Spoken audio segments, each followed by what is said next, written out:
Alright, back again with the canoe Pelican Explorer, trying to get the seat replaced. Got some good news for the seat. The new seat actually does fit, as you can see. Fits nicely in there on both sides.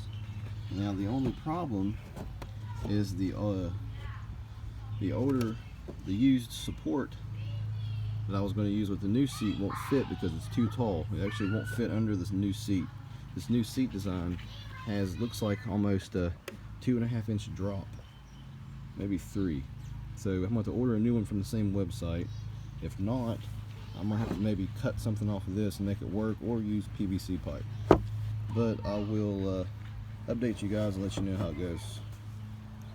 But like I said, it fits on here really nice, actually. It's gonna be a good seat. Alrighty, later.